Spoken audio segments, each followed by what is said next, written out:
لله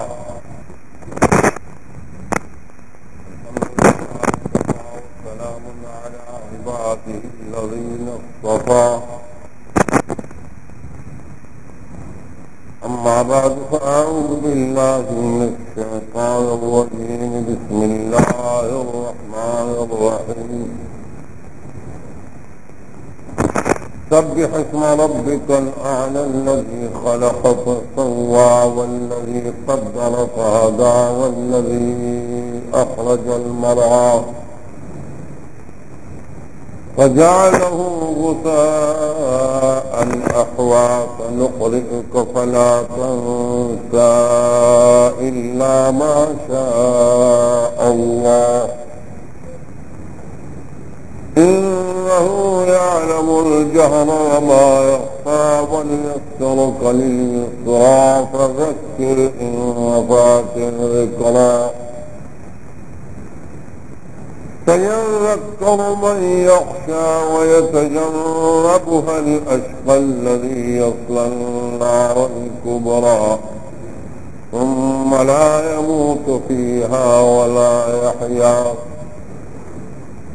قد أفلح من تزكى وذكر اسم ربه فصلى بل تؤثرون الحياة الدنيا والآخرة خير وأبقى إن هذا لفي الصحف الأولى صحف إبراهيم وموسى صدق الله مولانا العظيم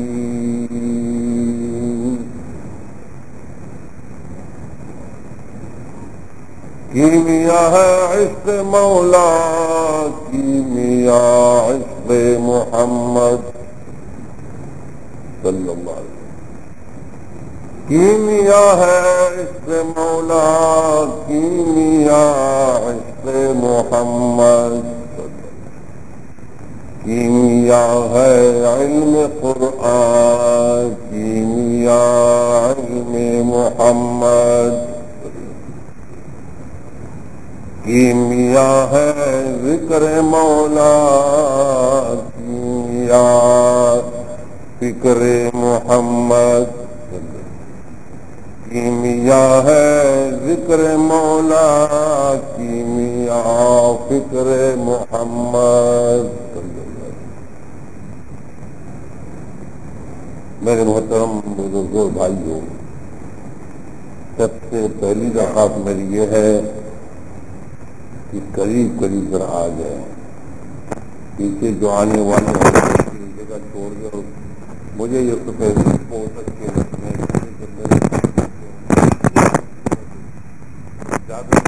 جوان بھی میرے ہمارے مجاہد ہیں، میدان جہاد کے نوجوان تو جوان ہے، باہر ہو گیا بوڑھے بزرگ بھی رہنما ہوتے ہیں. آپ کی رہنما جوانوں کی رہنمائی کرنے والے یہ بوڑھے ہوتے ہیں، اپنی اولاد کو جس ٹائم پہ ڈال دیتے ہیں تو یہ بوڑھوں کا کام ہوتا ہے. اللہ اکبر کبیرہ. یہ نقشبندی اجتماع ہے.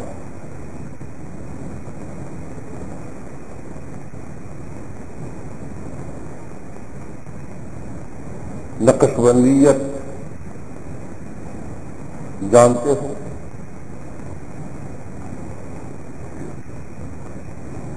نقشبندی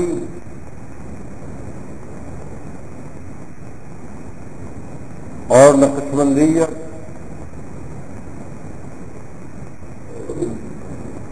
یہ طریقت میں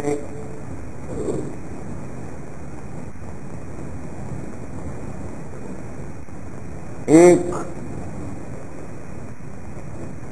خصوصی انداز سے رب کے ساتھ ملانے والے راستے کا نام ہے.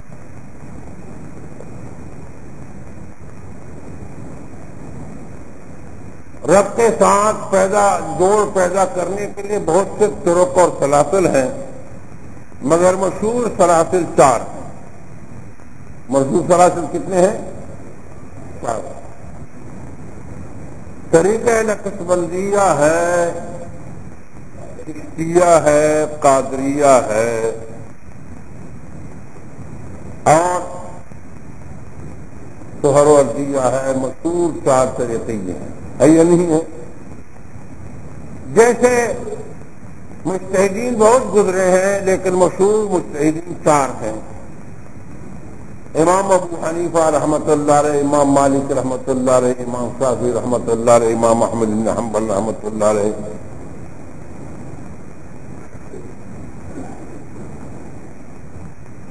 بڑی کتابیں بھی آسمانی کتنے ہیں؟ آسمانی بڑی کتابیں کتنی ہیں؟ طریقے مشہور کتنے ہیں؟ اور ائمہ مشہورین مقبولین وہ کتنے ہیں؟ اور خلفائے راشدین وہ کتنے ہیں؟ کتنے ہیں؟ 7۔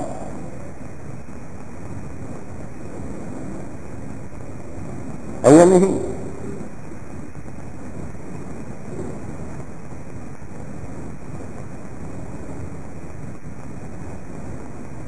اور اللہ کے مقرب فرشتے بھی کتنے ہیں؟ 4 ہیں۔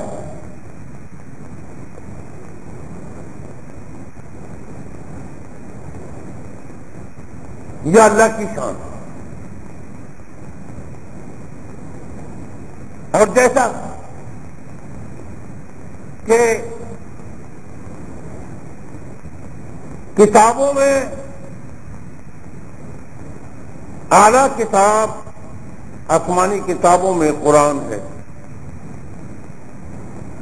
انبیاء میں افضل الانبیاء محمد مصطفیٰ احمد مجتبیٰ صلی اللہ علیہ وسلم ہے،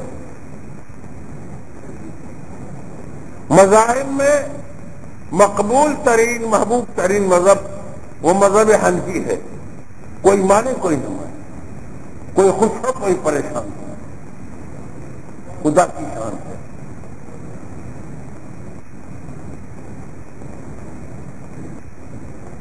میں کہتا رہتا ہوں کہ سارے مسلم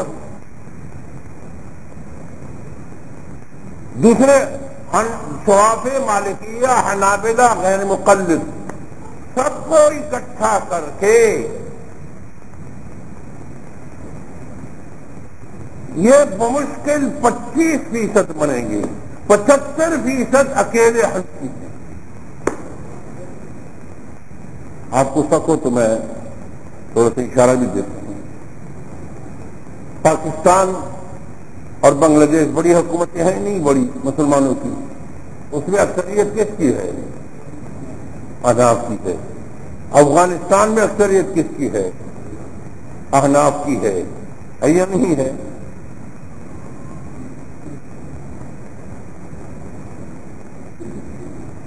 ہندوستان میں اکثریت کس کی ہے؟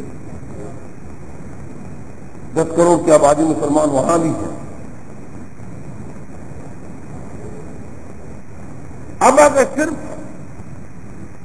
آپ پاکستانی مسلمانوں کو اکٹھا کر دیں گے اس میں سے جو حنفی ہے، تو یہ ساری ریاستوں کو اکٹھا کر کے، عرب کی ساری ریاستوں کو اکٹھا کر کے وہاں بھی حنفی موجود ہیں ساری ریاستوں میں، لیکن اگر سب کو اکٹھا کر کے تو پاکستان کے ایک صوبے پنجاب کے برابر بمشکل بنیں گے۔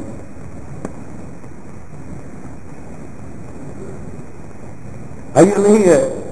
جو لوگ عرب امارات کے دورے کر چکے ہیں، سعودی عرب کی حکومت بھی ساتھ ملا لو، ساری ریاستوں کو اکٹھا کر لو، کوئی آپ کے ضلع کے برابر ہے، کوئی آپ کے شہر کے برابر ہے، کوئی آپ کے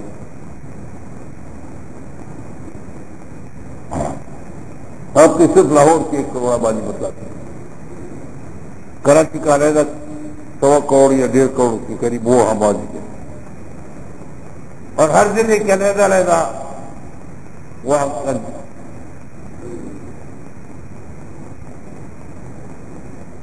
اور میں کہتا ہوں کہ امام ابو حنیفہ رحمۃ اللہ علیہ نے کوئی پارٹی نہیں بنائی تھی کہ میں بھی زندہ باد کہہ دو، بنائی تھی؟ کوئی تاریخ یہ ثابت کر سکتا ہے کہ امام ابو حنیفہ نے پارٹی بنائی تھی، صدر بنے تھے، سیکرٹری بنایا تھا، اشتہارات چھپوائے تھے، بینر لگوائے تھے کہ امام ابو حنیفہ رحمۃ اللہ علیہ لیڈر ہے اور ان کے لیے زندہ باد کہہ دو، یہ کر دو، وہ کر دو، پریس کا انتظام کیا تھا، ٹی وی اور ریڈیو کا انتظام کیا تھا، کوئی ہے کوئی تاریخ میں یہ بات ہے؟ جواب دو تاکہ مجھے پتہ تو چلے کہ آپ میری طرف متوجہ بھی ہیں۔ ہے کہیں تاریخ میں؟ نہیں ہے، نہیں ہے۔ خدا نے ان کو محبوب بنا دیا، خدا کی محبوبیت ہے ان کو ملی۔ اس کے دور میں بہت سے امام تھے، سفیان ثوری بھی امام تھے، مجتہد تھے، امام اوزاعی بھی مجتہد تھے، لیث بن سعد بھی مجتہد تھے۔ اسی کوفہ میں اس کے استاد تھے حماد بن ابی سلیمان، امام ابو حنیفہ کے استاد تھے، اور فقیہ بھی تھے، بڑے فقیہ بھی تھے، وہ بھی مجتہد تھے۔ امام ابو حنیفہ کے استاد تھے، ان کا مذہب نہیں چل پڑا اور امام ابو حنیفہ کا چل پڑا، یہ خدا کی شان ہے۔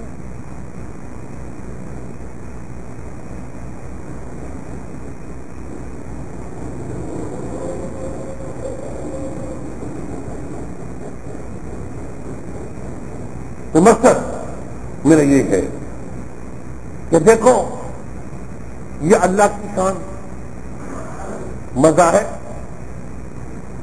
چار ہیں، تو چاروں مذاہب میں زیادہ محبوب ترین مذہب ہو گیا دنیا کے اندر سب سے زیادہ پھیلا ہوا مذہب چاروں مذاہب میں، وہ کون سا مذہب ہے؟ احناف کا مذہب حنفی سب سے زیادہ مقبول مذہب ہے، ایسا نہیں ہے؟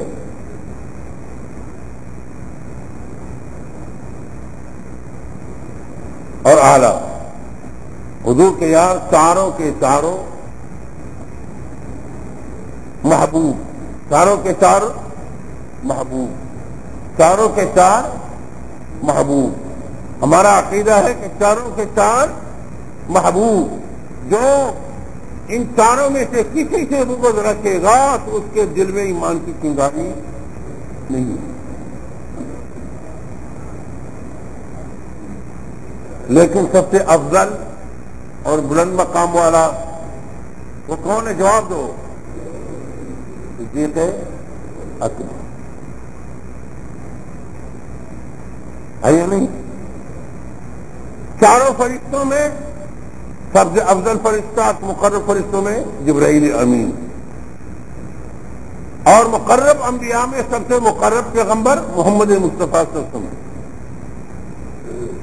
اور چاروں مذاہب میں چاروں چہار یار میں حضور صلی اللہ علیہ وسلم کے چہار یاروں میں اللہ کو سب سے زیادہ محبوب صدیق اکبر، اور ائمہ اربعہ میں سب سے زیادہ محبوب اور مقبول امام ابو حنیفہ رحمۃ اللہ علیہ۔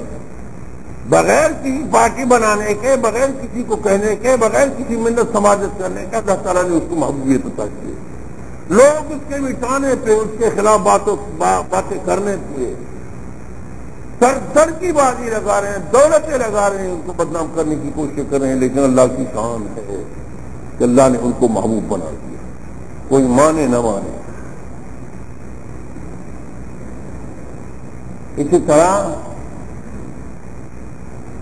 مجدد الفسانی رحمۃ اللہ علیہ فرماتے ہیں چاروں طریقے برحق ہیں، لیکن طریقہ نقشبندیہ کی جہاں سے ابتدا ہے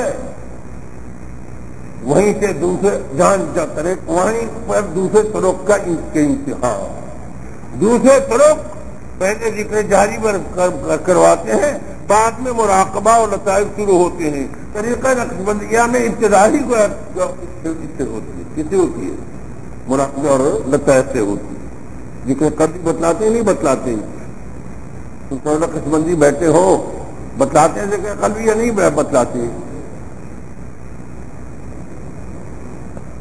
اور پھر مزے کی بات اور بھی بتلا دوں، طریقہ نقشبندیہ کی شان اور بھی دیکھو۔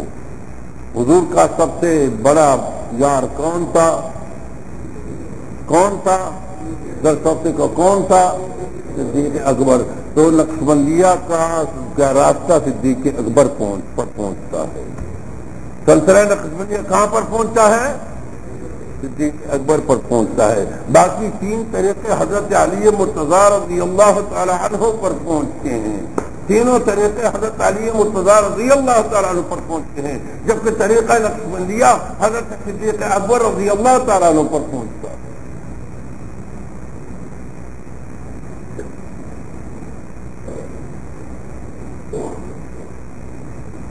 اس بات سمجھ میں آئی؟ یہی وجہ ہے کہ حضرت مجدد ثانی رحمۃ اللہ علیہ چاروں طریقوں میں خلیفہ مجاز تھے، چاروں صلاحت میں، لیکن کام نقشبندیہ میں کرتے تھے۔ کام کس میں کرتے تھے؟ نقشبندیہ میں کرتے تھے۔ اور الحمدللہ ثم الحمدللہ ثم الحمدللہ، بندہ حقیر بھی اسی راستے پر چل پڑا ہے۔ چاروں طریقوں میں مجھے اجازت حاصل ہے، مگر کام میں نقشبندیہ میں کرتا ہوں۔ مریضوں کو معمولات دیتا ہوں تو نقشبندیہ میں دیتا ہوں۔ کبھی کبھی ذوق پیدا کرنے کے لیے ذکر جاری کروا دیتا ہوں، چاروں طریقوں میں حاصل ہے، لیکن کام جو دیتا ہوں مریضوں کو تو وہاں مراقبے سے نقشبندیہ میں کام دیتا ہوں۔